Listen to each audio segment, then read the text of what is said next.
No two Roman soldiers would have ever looked identical.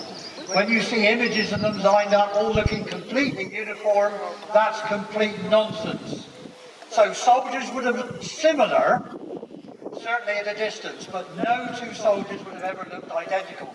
I'm not going to go into all the reasons why they didn't look identical. You'd be bored senseless, but if you really want to know, come and ask us after the show. So we have one soldier wearing bronze, the rest of us are wearing iron helmets. They look quite fancy, but most of the stuff on them is practical. So you can see at the front, they have these so-called eyebrows. They're not there to be pretty, they're there to stiffen the iron, make it like a corrugated iron piece, makes it stiffer, harder to penetrate. Across the front, there's a big ridge guard, and this is there to stop the barbarians slicing. So, the auxiliary soldier is showing you more of the thing that the locals used to use big slashing swords and hacking and waving them around like handbags. And that ridge guard stops your face being split in half and damaged.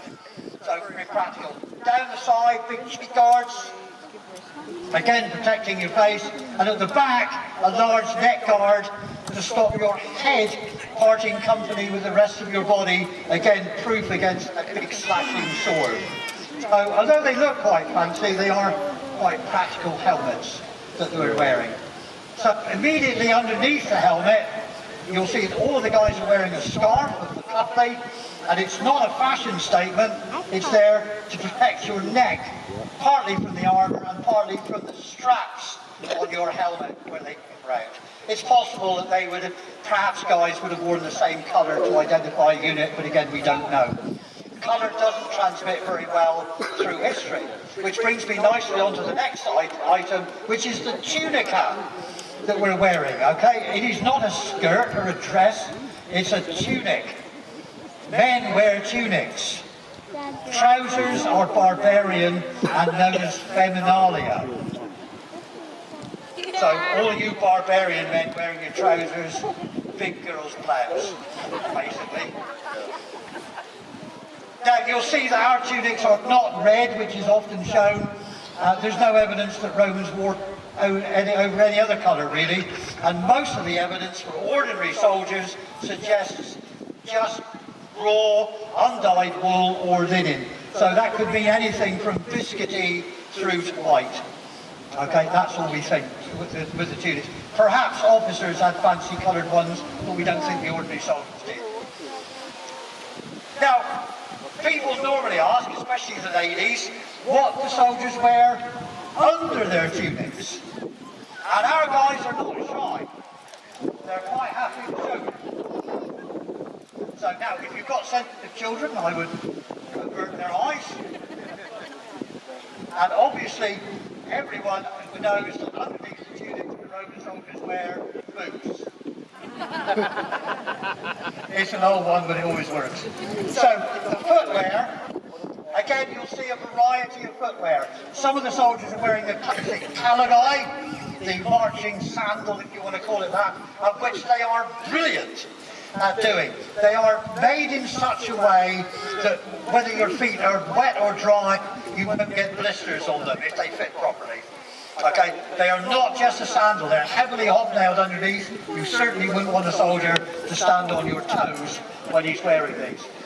The rest of us are wearing enclosed boots, and there's more evidence in Britain for enclosed boots really than there is for caligae.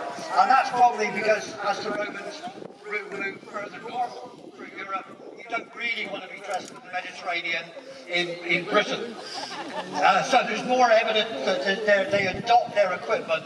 And you'll see some of us soldiers are wearing brachae, and one of our soldiers over here is even wearing trousers. Caesar's legions would have been horrified to see Roman soldiers wearing any form of trouser wear, but again, as the legions come into Northern Europe and Britain, they start adopting some native dress, of which these brachae are part of that. If you like, any army needs to adapt itself. So now we're going to go to the more interesting stuff. Armour. You'll see again two types of armour. There's segmented armour, two colleagues in the corner, and the older mail armour, which most of us are wearing. Again, Roman soldiers, see, in Britain at the time of the invasion, could be wearing either. They're not, it's not, as far as we know, one unit wearing one unit wearing something else for different time periods. Any soldier could be wearing it. We don't know the distribution. It could have even been personal choice. We're not sure. Mail armour comes in at about 300 BC. The Romans adopted it from the Gauls. The segmented armour comes in a decade or so before the birth of Christ, as far as we know.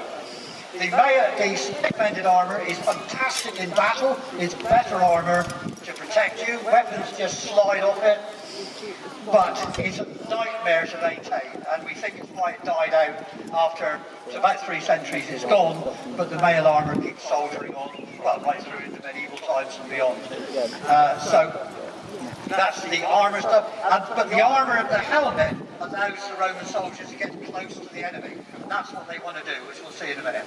Okay, outside that, the soldiers are wearing a belt. Again, they're all similar, but not identical. And this is one of the ways the Roman soldier can show off his wealth, a little bit of bling. And that's why some of the belts are quite highly decorated. Most of them have an apron. We don't know the Roman word, but the apron at the front, again, which are quite decorated. Exactly what it's for, we're not sure. Some suggest an extra bit of armour for us chaps' vital bits. But if it is, it's not very good, it doesn't work very well as that. And some have suggested it is just the bling. You know, hello ladies, look at mine, it's better than his, that kind of idea, like soldiers are. We're not sure. On the belt though, in that time period, normally 2 weapons. First of all, we have the pugio. This is a short, again, it's often referred to as a dagger. I don't think it is. It's a close-in fighting weapon. Okay, when it's got so crushed that we're right up together like a rugby scrum, then it's too big to my little pugio. I can get in underneath and, you know, in around the nethers and armies, that type of thing. So I think personally it's a close-in fighting weapon. More famous, though, of course, is the Roman short sword, the gladius. You're right there, Bert.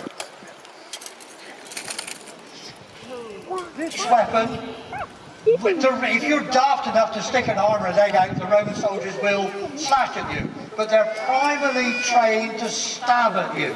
You can clearly see these weapons. Okay. Something's wrong with the mic here. So when they go at you, using their shield in a combination of hitting you with the shield and stabbing you with the sword. That's what they're trained to do. In a way, the Roman soldiers are not interested in fighting you.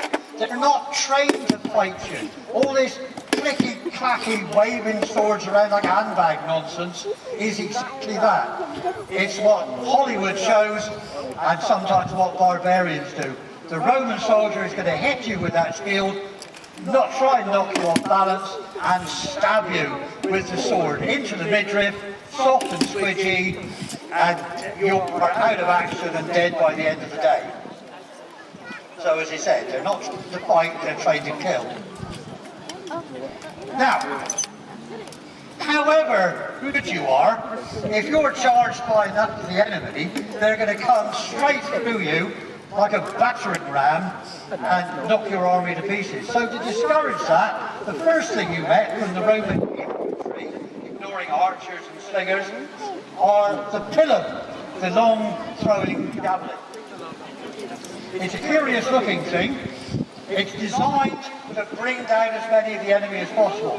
The long, thin shaft, you'll see, is topped with what we think of today as a bodkin point, and that's armoured piercing. So if you've got a shield and you put it in front of you to protect yourself, the pilum, that bodkin head, is designed to punch through the shield. The long iron shaft allows it to slide right through your shield and gets you on the other side still.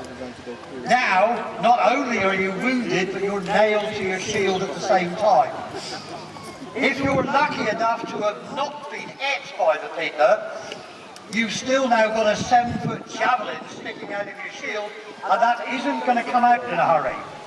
And you're within yards of the Roman army. You haven't got time to do anything other than drop the shield.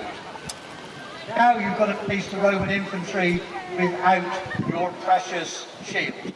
Okay, so these are to stop that enemy charge, or at least slow it down and break it up a little bit so they don't hit you as an organised body.